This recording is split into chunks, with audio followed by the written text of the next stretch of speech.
आज हम differential diagnosis and decision making में हम बात करते हैं कि जो जब हमने बात की कि जो है family history and personal history में, इसमें हमारे पास आता है सेक्स एंड जेंडर। ठीक है, अब जो भी स्क्रीनिंग प्रोसेस होता है, सेक्स यानी मेल वर्सेस फीमेल, जेंडर यानी social and cultural role and expectation based on sex, ये इंपॉर्टेंट इश्यूज होते हैं। इंपॉर्टेंट इशू कैसे कि मतलब मेल में वर्सेस फीमेल में डिफरेंट जो है डिफरेंट डिसऑर्डर हो सकते हैं, कुछ में डिफरेंट सेम डिसऑर्डर भी हो सकते हैं, बट लेकिन उनकी जो आंसर होगा, उनकी क्लिनिकल प्रेजेंटेशन होगी और उसका response to the treatment different हो सकता है। ठीक है, क्योंकि वो हर अपने तरीके से जो है किसी कुछ डिजीज़ को अपने ही अलग तरीके से एक्सपीरियंस कर रहे होते हैं। अब यहाँ पे एक केस एग्जांपल है 2.3, यहाँ पे sex as a risk factor. अब क्लिनिकल प्रेजेंटेशन एक फीमेल है जिसकी एज 45 ईयर ओल्ड है, वो मिड थोरेसिक पेन के साथ, और उसका जो मिड थोरेसिक पेन है वो रेडिएट कर रहा है interscapular area on the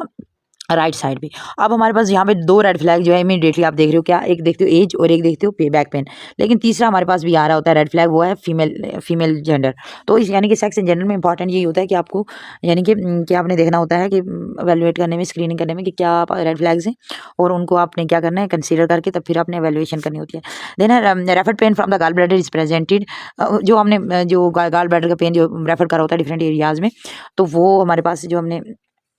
pen वाले एरिया में देखा था कि वो हमने जो पेन वाला चैप्टर है उसमें देखा था कि जो गाल वाला पेन है वो किस जगह पे रेडिएट करना है। तो इसका मतलब जो क्लाइंट है, इसका में प्राइमरी जो पैटर्न जो होगा उसमें क्या होगा, GIT सिम्टम होंगे, और यहाँ पे जो है वो हम उसके क्या करेंगे, मेडिकल जो मेडिकल डॉक्टर है उसके पास जो है उसको दिखाएंगे। फिजियोथेरेपिस्ट अगर वो क्लाइंट को देखता है, ऐसे पेशेंट को जो जो जो हमारे पास क्या रेफर्ड पेन के पैटर्न के साथ आ रहा होता है, often before the disease has progressed enough to accompanied by the visual pain and the symptom, and they may come us from the physician or directly, या आपको डायरेक्ट भी आ सकता है या इनडायरेक्टली आ सकता है, क्योंकि आपको रेफर्ड पेन पैटर्न पता होनी चाहिए ताकि फिर क्या कर सकते हो, आप एक डायग्नोसिस बना सकते हो, उसको दोबारा से रेफर कर सकते हो, और साथ में आप जो है वो अपनी ट्रीटमेंट मेडिकेशन ले रहे हो और साथ में उसको अदर भी इशू हो सकता है, उसकी ट्रीटमेंट कर सकते हो। देन ये यहाँ पे इन्होंने बताया रिस्क फैक्टर कैसे असेस करते हो। Why the specific risk factor in the case, अगर हम गॉल ब्लैडर स्टोन की बात करें तो उनमें 5 ऐसे हमें देखने होते हैं, जैसे फैट है, फेयर है, 40 है यानी ओल्डर फीमेल है, और फ्लैटुलेंट है। तो इसके लिए हमारे पास जो क्लाइंट है, जो गॉल ब्लैडर वाला पेशेंट होगा, वो do not always present this phase, but उसके रिस्क जो है इंक्रीज हो रहे होते हैं with each risk factor, additional risk factor. Other risk factor हमारे पास क्या होंगे, एज होगी, increase incident with increasing age, obesity होगी, डायबिटीज मेलाइटिस है, मल्टीपैरिटी है यानी कि मल्टीपल प्रेगनेंसी है, चाइल्ड बर्थ है, तो इसकी वजह से इसका मतलब इसका रिस्क फैक्टर ज़्यादा हो रहे होते हैं। वुमेन जो है उनको इंक्रीज गॉल स्टोन होती है because there exposure to oestrogen. Oestrogen क्या कर रहा होता है, इंक्रीज कर रहा होता है hepatic secretion of the cholesterol, और डिक्रीज कर रहा होता है secretion of the bile acid, और एडिशनली ड्यूरिंग द प्रेगनेंसी जो गॉल ब्लैडर है वो इमिट कर रहा होता है मोर स्लोली, और उसकी वजह से वो स्टेसिस में रहता है, और उसकी वजह से चांस होता है कोलेस्ट्रॉल की कैटालिस्ट टू पार्टिसिपेट करने का। अच्छा, इस तरफ जो फॉर द एनी वुमेन जो 40 साल की से ज़्यादा है वो प्रेजेंट कर रही होती है mild disease as a possible underlying aetiology, और screen for this systemic disease हमें क्या करना होगा, जो नॉन रिस्क फैक्टर है उनको देखना होगा और उनके बारे में मालूमात लेनी होगी। देन एसोसिएटेड साइन सिम्टम जो होंगे, क्योंकि जब आपकी डिजीज एडवांस है तो जो GI डिस्ट्रेस जो है वो भी उसको मिल सकती है। This way you always important to ask the client if there is any symptom of any kind of elsewhere in your body, कहीं पे भी किसी जगह पे भी आपको कोई सिम्टम है तो आप बताएं, तो वो रिपोर्ट करेगा रिसेंट नोजिया की या फ्लैटुलेंस की या फिर फूड इंटॉलरेंस की पॉइंट्स की टू द GI सिस्टम है, और वो जो है इसलिए क्या होगा, वो need for the medical attention. Then हमने ये जब बात की, ये सारी जो हमने ये जो केस स्टडी की ये हमारी क्योंकि हमने रिस्क फैक्टर देखा सेक्स, तो उसमें हमने देखा कि फीमेल जो थी वो उनमें गॉल ब्लैडर यानी कि स्टोन बन सकते हैं, तो इसलिए हमारे पास वो रिस्क फैक्टर था। अब हमारे इसलिए हम क्या करते हैं, हर किसी की मतलब डिफरेंट वो प्रेजेंटेशन है, यानी कि अगर प्रेगनेंसी होगी फीमेल को तो गॉल ब्लैडर में इम्प्री नहीं होगा जल्दी, या फिर अगर एस्ट्रोजन का एक्सपोजर ज़्यादा है तो तभी जो है बाइल एसिड नहीं प्रोड्यूस हो रही। तो ये कुछ फैक्टर्स हैं जो क्या कर रहे होते हैं आपकी इसको जो गॉल ब्लैडर स्टोन है उनको प्रोडक्शन में जो बनने में मदद हो रही होती है। तो इसी तरह जो मेन है, अगर हम मेन की बात करें तो मेन में देर अब जो आपको जब भी मेन में कोई भी हिस्ट्री लेनी है, डायग्नोसिस करना है, ट्रीटमेंट करना है, उसके लिए कुछ स्पेसिफिक ट्रेनिंग क्वेश्चन जो होते हैं वो आप पूछते हो स्पेसिफिकली, और उनके जो क्वेश्चन जो है वो आप जब आप क्वेश्चन पूछते हो तो वो अपनी जो भी हिस्ट्री है वो देते हैं ताकि एग्जैक्ट डायग्नोसिस हो जाए। जब भी आप सेक्सुअल हिस्ट्री लेते हो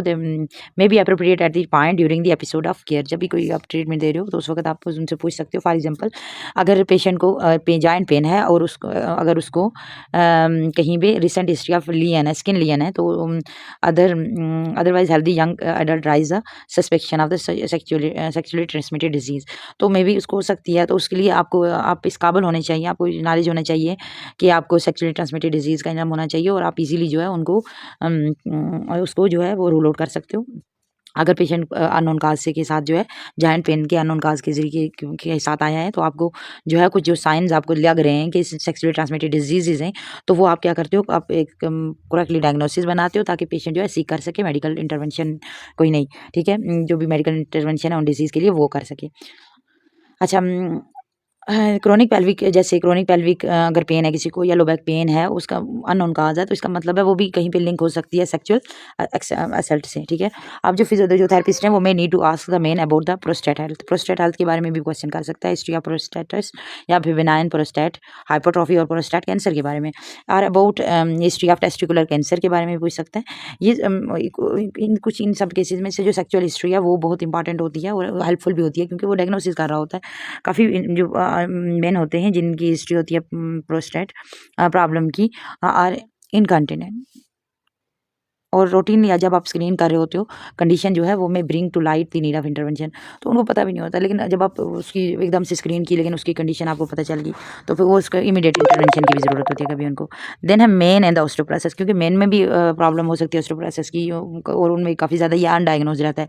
तो normal ageing result in the loss of bone mineral density, normal ageing में तो कम होती रहती है हमारी बोन डेंसिटी, लेकिन 1 in 5 जो मेन है over 50 year of age will sustain the fracture as a result of osteoporosis. अब स्टडी यहाँ पे रिपोर्ट की about third of all hip fracture in men, और ग्रेटर पॉपुलेशन मेन जो है डाइड हो रहे होते हैं हिप फ्रैक्चर से, वो compare with the women, as compare to with the women. इस तरह अगर हमारे पास ये सारी माइंड में इन्फॉर्मेशन होगी, ये रिस्क फैक्टर ऑफ ऑस्टियोपोरोसिस और ये सारी चीज़ें, तो वो इजीली फिजियोथेरेपिस्ट जो है वो उसको हेल्प हो रही होती है, गाइड मिल रही होती है कि वो ऑस्टियोपोरोसिस को एकदम से क्या करें, स्क्रीन कर लें, और मेन में भी और वुमेन में भी। अच्छा, जब हम बात करते हैं वुमेन की, अब हमने मेन के बारे में बात किया, अब हम वुमेन की बात करते हैं। The incidence of stroke is greater in the middle age and older women as women compared with men. In addition, these women have poorer outcome following the stroke, after the stroke, as compared to men, क्योंकि उनमें poorer outcome होते हैं जबकि stroke recovery से after the, because this American Heart Association ने कुछ suggest की new guideline किसके लिए, lower the risk of stroke in women, ठीक है, स्ट्रोक को कम करने के लिए, कि कम उसके रिस्क को कम करने के लिए इस गाइडलाइन दी है। एक और जो ऑफिस है health on a women health, office of research on a women health of national institute of health also report the female athletes have a high risk of anterior cruciate ligament tear as compare to male. तो यहाँ पे there is a new research address the reduce the reduction in the population, reduction of ACL tear in this population. अब इसी तरह जो है chronic back pen, जो chronic pain disorder है, जैसे जो टेम्पोमैंडिबुलर जॉइंट पेन है, वो ज़्यादा कॉमन किस में होते हैं, वुमेन में होते हैं। अब हमने लास्ट टाइम जो लास्ट स्लाइड में ना हमने क्या किया था, एज कवर किया था, उसमें हमने देखा था क्या चीज़ें जो मेन में कॉमन है, कौन सी एज रिलेटेड हमने देखी थी, उसमें ये भी मेंशन था कौन सी जो मेडिकल कंडीशन है मेल में वर्सेस फीमेल किस में कॉमन होती है, ये भी हमने देखा था। अब हम इसमें देख लेते हैं। There are just a few of the many way that being female represent a unique risk factor requiring a special consideration when addressing our are individual when screening from a medical disease. जो women है उनकी थोड़ी सी मतलब उनको अलग तरीके से जो है हमें स्क्रीन करना पड़ता है, थोड़ी मतलब उनकी हर चीज़ें देख के करनी पड़ती हैं, जैसे कि question about past pregnancy, birth की related question, delivery related, past surgical procedure including abortion, incontinence, endometriosis, इसके साथ history of sexual transmitted disease, pelvic inflammatory disease, इस तरह history of osteoporosis, compression fracture, ये सारी जो हैं ये सारी जो इंपॉर्टेंट होते हैं in the assessment of the some female client, ठीक है। अच्छा, अब जो थेरेपिस्ट हैं वो must use a common sense and professional judgement वो यूज़ करें, ताकि deciding the question to ask और which follow up question is essential, कि आपने उस वक्त क्या क्वेश्चन पूछने और फॉलो अप क्वेश्चन क्या रखना है, ये इंपॉर्टेंट है। जैसे हम लाइफ साइकिल की बात करें, वुमेन के लाइफ साइकिल की, for a women it is important to find out each women is in the life cycle. जैसे कि ये life cycle of the women है, यहाँ पे premenses before the start of monthly menstrual cycle में include the early puberty, then her reproductive year include birth, delivery, miscarriage and abortion history, the time period में भी include puberty. इसके साथ क्या है, प्री मेंस्ट्रुअल प्री मैनिफेज, और मैनिफेज से पहले जो है वो बिगिन होता है begin without obvious symptom in mid 30s and continue until the symptom of menopause occur, then menopause. Menopause में जो है मे बी ये नेचुरल भी हो सकता है, सर्जिकल भी हो सकता है। सर्जिकल में स्टेक्टमी हुई हुई होती है, और पोस्ट मेनोपॉज में क्या होगा, cessation of the blood flow associated with the menstrual cycle. ठीक है, अब ये हमारे पास ये जो साइकिल है हमारे पास फीमेल का, इसके अकॉर्डिंग जो है हमें देखना होता है। There is no colour clear destination most of the time, one phase begin gradually to next phase. यहाँ पे कोई वो नहीं है, लेकिन ये सारे फेज होते हैं एक फीमेल की लाइफ में, वुमेन की लाइफ में। अब जो प्री menopause period है, it is a term that first coined in 1990s, or it is referred the transitional period from physiologic ovulatory menstrual cycle to eventual ovarian shutdown. During this premenopausal time, before cessation of menses, sign and symptom of hormonal changes जो है may be become evident। और इसमें क्या हो सकता है, वो evident क्या हो सकता है, या तो फ्रीक होगी, मेमोरी प्रॉब्लम्स है, वेट गेन है, उसके साथ जो है इरिटेबिलिटी है, स्लीप डिस्टर्बेंस है, एंटारी dysfunction, painful intercourse and change in libido, ये सारे सिम्टम जो होते हैं वो हो सकते हैं प्री मेनोपॉज। जब मेनोपॉज आता है तो क्या होता है, it is important to develop, ये इंपॉर्टेंट डेवलपमेंटल इवेंट है in the women life of menopause mean pass in the cessation of the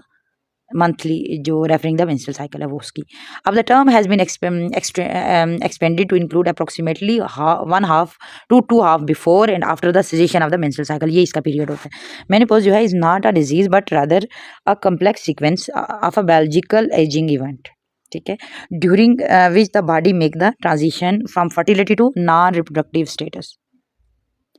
और यूजली जो एज होगी मेनोपॉज की वो बिटवीन होती है 48 से 54 एज होती है, और average age of the menopause is still around 51 year of age, although many women stop their period much earlier. अब इस तरह जो है पैटर्न ऑफ मेंस्ट्रुअल सेसेशन जो है वेरी कर होता है, इट में बी एब्रप्ट और but more often it occur over 1 to 2 year. Periodic menstrual flow जो है ग्रेजुअली अकर होता है, लेस फ्रीक्वेंटली, और become irregular and less in amount. Occasionally episode of the profuse bleeding हो सकती है, may be intercepted with episode of scant bleeding, ठीक है। अब जो मेनोपॉज है वो is said to have occurred when there have been no menstrual period. कब तक नहीं होंगे, 12 कंसेक्टिव मंथ। अगर पोस्ट मेनोपॉज जो है उसको हम डिस्क्राइब करते हैं the remaining year of the women life when reproductive and the menstrual cycle has been end, तो ये उसका डेज है। अब any spontaneous uterine bleeding after this time, तो उसको हम कहेंगे एबनॉर्मल, और उसको हम कंसीडर करेंगे एज अ रेड फ्लैग। अच्छा, इसके साथ साइक्लिक हार्मोनल थेरेपी जो है वो हम preparation that contain a combination की वो यूज़ की जाती है, जिसमें क्या होता है, एस्ट्रोजन होता है और प्रोजेस्टेरॉन होता है। और ये हम क्या करते हैं, ये क्या कर रही होती है, काज कर रही होती है मंथली ब्लीडिंग, और they may be light and heavy as a normal menstrual period. और स्टेक्टमी अगर किसी ने रिमूवल किया हुआ है uterus, in the second most common surgical procedure जो परफॉर्म हो रहा होता है किसी भी वुमेन में इन द रिप्रोडक्टिव एज में। और majority of this women have a operation between the age of 25 to 45 year की दरमियान वो करवा लेती हैं। अब removal of the uterus and the cervix even without removal of ovary usually begin on the early menopause, surgical menopause भी कहेंगे इसको, within 2 year of operation. Oophorectomy जो रिमूवल ऑफ द ओवरीज ये ब्रिंग करा होता है menopause immediately. और regardless of the age of the women, surgical removal of ovaries increase the rate of bone mineral density loss और possibly leading to osteoporosis. Clinical जो हमारे पास sign and symptom menopause के होंगे वो क्या होंगे, यहाँ पे कुछ साइन एंड सिम्टम है, fatigue, malaise, depression, mood swing हो गया, डिफिकल्टी कंसंट्रेशन यानी ब्रेन फॉग, यानी हेडेक हो गया, अल्टर स्लीप पैटर्न है, इंसोम्निया, स्लीप डिस्टर्बेंस होगी, हॉट फ्लैशेज हैं, इरेगुलर मेंसेज हैं, सेसेशन ऑफ द मेंसेज हैं, वेजाइनल ड्राइनेस है, पेन ड्यूरिंग इंटरकोर्स है, एट्रोफी ऑफ द ब्रेस्ट है या फिर वेजाइनल टिश्यू है, पेल्विक फ्लोर रिलैक्सेशन यानी साइटोसील या फिर रेक्टोसील, ठीक है, और अर्ज इनकॉन्टिनेंस हो सकती हैं। देन अगर हम बात करते हैं वुमेन हार्मोन थेरेपी की, तो हार्मोन थेरेपी जो है also known as hormone replacement therapy, और या फिर मेनोपॉजल हार्मोन थेरेपी या फिर MHT, और referred as administration of synthetic estrogen and progesterone to elevate the symptom related to menopause, उसको कम करने के लिए। अब जो there is a continue debate है on the medical society about the risk benefit ratio of HT। American cancer society ने discuss किया how HT can affect the risk of developing certain type of cancer, but no position और guideline regarding the menopausal hormonal therapy के बारे में नहीं दी हुई, लेकिन ये भी इंपॉर्टेंट है। देन एक हार्ट एसोसिएशन ने क्या दिया अमेरिकन ने, उनने भी वो भी नहीं रिकमेंड करते कि वो यूज़ करें क्या hormonal therapy to reduce the risk of, ताकि कम हो risk of coronary heart and disease, because several study show that जो हार्मोन थेरेपी है appear to not reduce the risk. अच्छा, both association highly encourage the women to consult their physician to discuss their specific benefit and risk of undergo hormone therapy, यानी कि उनको discuss करना चाहिए। आगे है हमारे पास women and heart diseases. Women और हार्ट डिजीजेज, इसमें जो 55 साल की वुमेन होती हैं उनमें सिग्निफिकेंटली अगर उनकी फैमिली हिस्ट्री है हार्ट डिजीज़ की, वो come to the therapist with shoulder upper back pain के साथ आती हैं, जाव पेन के साथ आती हैं। तो यहाँ पे हमारे पास it will be necessary to take the time और screen the possible cardiovascular involvement, और उनको हमें करनी चाहिए ताकि कोई पैथोलॉजी रूल आउट हो जाए। अब कार्डियक डिजीज जो है is a number 1 cause of death in women in United state के बारे में बताया हुआ कि वहाँ पे 1 काज है। It is estimate that 1 in every 4 women died in women as result of heart disease. ठीक है, despite effort to increase awareness, it has been reported that 54% of the women do not know that heart disease is leading cause of the death in women. अच्छा, इसके साथ जो है कुछ ऐसी जो वुमेन है women died heart disease as same as rate as men. अच्छा, इसी तरह जो 2/3 वुमेन है who died suddenly have no previously recognised symptom. कुछ ऐसी होती है जो 2/3 हैं जो जिनको एकदम से हो जाते हैं, उनको पता ही नहीं होता कि मुझको कोई कार्डिक रिलेटेड सिम्टम है। Prodromal symptom as much as 1 month before a myocardial infection go unrecognise, पता ही नहीं चलता लोगों को और वो अनरिकॉग्नाइज रहते हैं। इस तरह the therapist to recognise as combine with the female sex as a risk factor of the heart disease will look for the other risk factor and participate the heart disease prevention.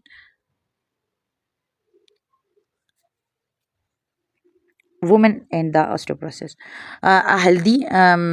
Healthy care specialist, health care specialist जो है वो unique opportunity and responsibility है कि वो screening करे, prevention करें variety of diseases and condition को। Osteoporosis उनमें से भी एक condition, one of those condition they put into a perspective a women risk of developing hip fracture is a equal and her combined risk of developing breast, uterine and ovarian cancer. Women जो है have a higher rate that women with the same ethnicity, उनमें भी higher fracture rate होता है same ethnicity. Caucasian women have a higher rate of than the black women. इसी तरह जो assessment हम कर रहे होते हैं ऑस्टियोपोरोसिस की और रिस्क फैक्टर की कर रहे होते हैं, वो हम इसलिए कर रहे होते हैं ताकि जो है वुमेन की जल्दी डायग्नोस हो और हम उसकी ट्रीटमेंट करें। उसके लिए जो है हमें प्रॉपरली स्क्रीन और उसकी प्रॉपरली क्वेश्चनिंग करनी होगी। देन हमारे पास race and ethnicity. Social scientist make a distinction in the race, describe membership in a group based on a physical difference. Physical difference की बेस पे भी किया हुआ है डिवाइड, जैसे स्किन कलर हो गया, शेप होगा, फाइज हैं उसकी बेस पे भी। एथिनिसिटी जो है वो उसको वो refer to to being part of a group with a shared social culture language and geographic factor, जैसे हिस्पैनियन, इटलियन। और जो भी इंडिविजुअल्स हैं, इंडिविजुअल की एथिनिटी जो है उसको हम एथिनिसिटी को डिफाइन कर रहे होते हैं by a unique socio cultural heritage that is passed on from the generation to generation but can change as a person change geographic location or join the family with different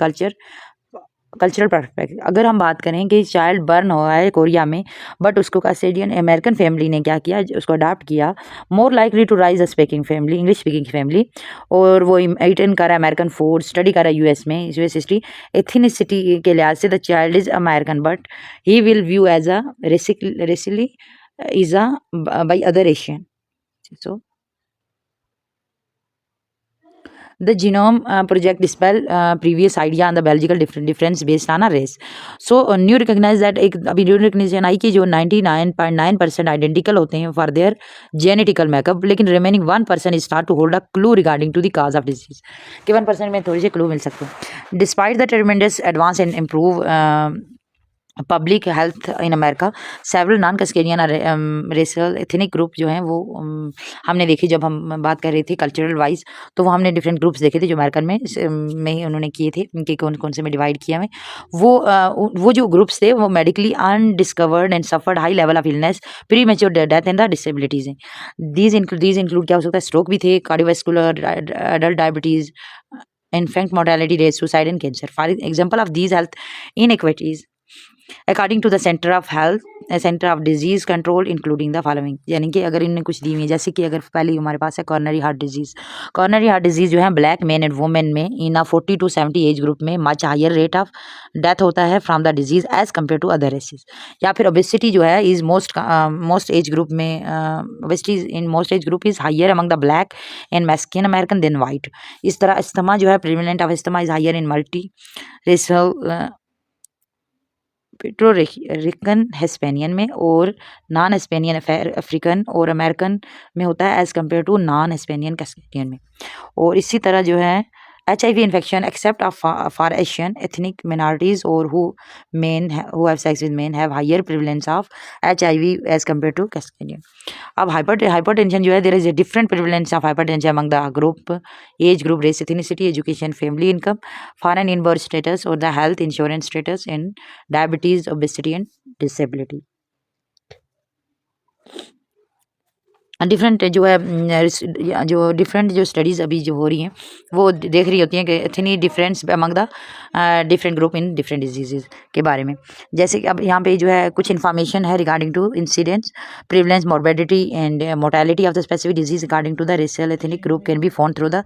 अच्छा, ये जो इसके बारे में इन्फॉर्मेशन है वो different resources पे available है, जैसे कि definition, description of the race, ethnicity, वो अवेलेबल है centre of disease control prevention के डेटाबेस पे। और रिपोर्ट्स भी आपको मिल सकती हैं हेल्थ डिस्पैरिटी इन इक्वालिटीज़ की, कहाँ पे, centre of disease control and prevention में और disease of disparity inequalities report में। और इसी तरह हेल्दी पीपल 2020 में एक हेल्दी पीपल 2020 जो एक इनिशिएटिव था created by the department of health and human service, ताकि वो अचीव करें several health promotion disease prevention goal for information about disparities. अब US national library of medicine और नेशनल इंस्टीट्यूट ऑफ हेल्थ ने offer की हुई है latest news on the health issues पे और other topic related to major racial ethnic group in the united state. तो ये सारे रिसोर्सेज जो है यहाँ से आप इन्फॉर्मेशन ले सकते हैं बीइंग एज अ फिजियोथेरेपिस्ट, और इन्फॉर्मेशन ले सकते हो और वहाँ से आपको आइडिया हो सकता है कि कौन सी डिजीज़ कहाँ पे कॉमन है, कौन सी रेस में कॉमन है, कौन सी एथनिक ग्रुप में कॉमन है। तो आप जो है इजीली जो है अपने जो इंटरव्यू के फॉर्मेट है उसको इजीली इस तरह रेशनलाइज बना सकते हो और आप इजीली जो है डायग्नोसिस की तरफ आते हो। अच्छा, देन हमारे पास पास medical and present history. It is important to take time with this question to ensure that client understand what is being asked, कि उसको क्या पूछा जा रहा है पेशेंट से, इसलिए टाइम तो लगता है इसमें। Yes respond to any question in this section will required further questioning correlating to objective finding and considering of referral in the client physician. अब देखो क्या है यहाँ पे, अगर किसी ने क्वेश्चन दे दिया, यस में जवाब दिया, तो उसके बारे में आपको पूरा पूछना है, फर्दर क्वेश्चनिंग करनी है, उसको कोरिलेशन करना है अपने ऑब्जेक्टिव फाइंडिंग के साथ, और उसको देखना है कि क्या मैं अपनी इंटरवेंशन देनी है या फिर उसको रेफर करना है। इसके हिसाब से आपने क्वेश्चनिंग करनी होती है। For example, yes response to question on a form direct toward allergic asthma high fever should be followed by asking the question to list of allergy, list the symptom that may indicate a manifestation of allergy asthma और high fever. अब therapist जो है दिन alert हो सकता है for any sign of respiratory distress के लिए भी, allergic reaction during the exercise और यूज़ ऑफ टॉपिकल एजेंट, जो भी टॉपिकल एजेंट वो यूज़ कर रहे हैं उसके हिसाब से वो क्या अलर्ट हो जाएगा। तो इसलिए ये इंपॉर्टेंट है ना हिस्ट्री लेना। Otherwise client may indicate the presence of shortness of breath अगर उसको है, विद माइल्ड एक्सर्शन और without exertion, possibly even after taking the night. ठीक है, अब यानी कि वो अब this condition of breathlessness can associated with many condition, जैसे कि अगर किसी को हार्ट डिजीज़ होगी, ब्रोंकाइटिस है, अस्थमा है, ओबेसिटी है, एम्फिसाइमा है, डाइटरी डिफिशिएंसीज हैं, निमोनिया है, लंग कैंसर है, इन सब के साथ जो है वो क्या हो सकती है, ब्रेथलेसनेस हो सकती है। ठीक है, अब अगर कुछ ने कुछ रिस्पांस दिया हुआ है कि नो का रिस्पांस दे दिया पेशेंट ने, यस नो के क्वेश्चन की बात करें ना, may be warranty weather following,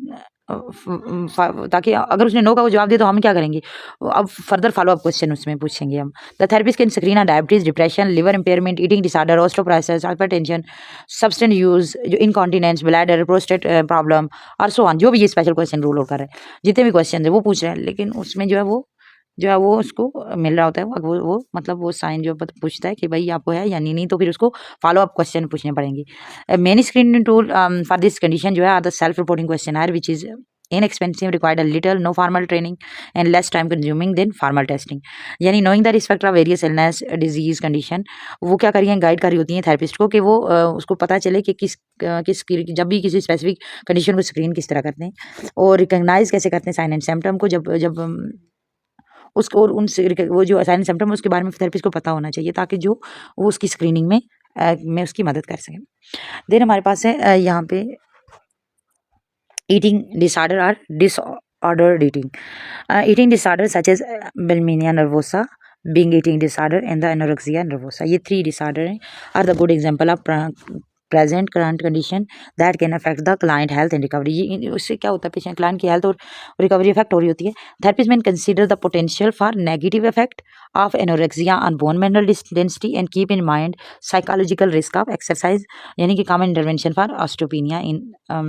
ठीक है, रिस्क ऑफ, क्योंकि उससे क्या होगा ऑस्टियोपेनिया, क्योंकि उसको पेन हो रहा है ना, तो इसलिए जो साइकोलॉजी रिस्क ऑफ एक्सरसाइजेज है जो वो देखेगा ईटिंग डिसऑर्डर के साथ, ठीक है। अब क्या है, फर्स्ट स्टेप इन स्क्रीनिंग क्या होती है हमारे पास of eating disorder is to look for common risk factor associated with the disorder, यानी कि इंक्लूड बीइंग अ फीमेल है, मेंटल हेल्थ डिसऑर्डर, पर्सनल और family history of obesity, eating disorder, sport athletic involvement है, stress है and history of sexual abuse है या other trauma है। तो स्क्रीनिंग स्टेप में हमारे पास ये सब चीज़ें उसके साथ एसोसिएट हो सकती हैं। या फिर डिस्टॉर्टेड बॉडी इमेज हो सकती है, या distorted eating or probability under reported हो सकती है, स्पेशली इन मेल एथलीट्स में। मेल एथलीट जो है वो पार्टिसिपेट कर रहे होते हैं स्पोर्ट में और यूज़ कर रहे होते हैं weight classification such as wrestling, weight lifting, और ग्रेटर रिस्क होती है anorexia, behaviors such as fasting, liquid restriction and vomiting, ठीक है। इस तरह जो रिसेंट रिसर्च जो है about the forming the body image, उसमें हमारे पास डिस्टर्बेंस जो बॉडी इमेज जो है distribution in male body builder in the weight lifter is referred as the muscle dysmorphia, और इसमें previously referred as a reverse anorexia, इसको हम कहते हैं। ये रिवर्स एनोरेक्सिया होता है। इस डिसऑर्डर में क्या होता है, characteristic by intense and excessive preoccupation, dissatisfaction with perceived defect in appearance even though the man is usually large and muscular हो जाते हैं, ठीक है। the goal in disorder eating for this group of men is to increase body weight and size and use performance enhancing drug and dietary supplement is common in this group of athletes, इनमें common होते हैं। जैसे अब हमारे पास जो gay men हैं tend to be more dissatisfied with their body image and may be greater risk of symptom of eating disorder as compare to heterosexual male के। इसी तरह जब हम स्क्रीनिंग करते हैं, जब स्क्रीनिंग जो है advice for any one risk factor or sign and symptom them of the eating disorder, और हमें इनमें से जो है हम करेंगे ना, मतलब एग्जैक्ट तरीके से हमने इनकी स्क्रीनिंग कर ली तो हमें पता चल रहा होता है कि फिर उसके के साथ हम क्या कर रहे होते हैं, उनको ट्रीटमेंट बेहतर दे रहे होते हैं, उनको उनकी जो है एक्सरसाइज प्रिस्क्रिप्शन बेहतर कर रहे होते हैं, और हम देख रहे होते हैं कि कोई एक्सरसाइज जब हम दे रहे हैं तो उसमें कोई जो है कोई इंडिकेशन और कंट्रा इंडिकेशन है या नहीं है, तो इस हिसाब से हम दे रहे होते हैं। अब डिहाइड्रेशन हुआ हुआ आप एक्सरसाइज नहीं दे सकते, ठीक है। इसी तरह जो है हमारे पास कुछ ये सारे फैक्टर और कुछ हमें जो है या चाहे वो हमें रोल आउट करना है या फिर हमने रेफर करना है किसी दूसरे के पास, फिजिशियन के पास रेफर करना है, उसके लिए हमें ये सब चीज़ देखने होते हैं। और जो क्वेश्चन हम पूछते हैं पेशेंट से वो क्या है, वो हमारे पास ये कुछ क्वेश्चन हैं, number of follow up question. Are you satisfied with your eating pattern, यानी कि do you force yourself to exercise even when you do not eat well, do not feel well, या फिर do you exercise more when you eat more, या फिर do you think you will gain weight if you stop exercising from day or two, या फिर उनसे पूछते हो do you exercise more than one day, do you take laxative diuretics यानी water pills or any other pills as a way to control your weight in the body shape. Do you ever eat in secret eating referred as an individual who do not want other to see them eat or see what they eat. They may eat alone or go into the bathroom or closest to conceal their eating. Are these days you do not eat anything? Do you ever make yourself throw up after eating as you way to control your weight? तो ये सारे follow up question जो है पूछते हो वो से आपको रूल आउट हो जाता है हाँ कौन सा इनको डिसऑर्डर है। जैसे clinical sign and symptom of eating disorder क्या हो सकते हैं, ये हैं फिजिकल सिम्टम में वेट लॉस होगा या फिर गेन होगा, स्कल्टल मायोपैथी होगी या फिर वीकनेस होगी, क्रोनिक फटीग हो सकता है, dehydration and remote water retention, pitting oedema भी हो सकता है, डिस्कलरेशन और staining of teeth from contact with stomach acid, या फिर broken blood vessel in eyes from the induce vomiting, या फिर in large parietal salivary gland, facial swelling from the repetitive contact with vomit, then tooth mark, जो stretch, then scar, cellulose on the back of the hand from inducing vomit, यानी रुसल science भी हो सकते हैं उसके ऊपर बने हुए। इसके साथ irregular or absent menstrual period, delay of menstrual onset in young adolescent girls, inability to tolerate cold, dry skin and hair, brittle nail, loss of hair loss and growth of downy hair longo all over the body including the face. The report the heartburn, abdominal bloating or gas, constipation and diarrhea. Vital sign, slow heart rate, bradycardia, low blood pressure in women, girl में irregular abstinence of menstrual behavior, preoccupational with weight, food calories, fat grams, dieting and clothes sizing, body shape. Then mood swing हो सकते हैं, irritability हो सकती है, being or purging, bulimia, food restriction, anorexia, then frequent visit to the washroom after eating, frequent comments about being fat, overweight despite looking very thin, excessive exercise to burn off calories, use of diuretics, laxatives, anemia and other drugs to induce urination, bowel movement and vomiting.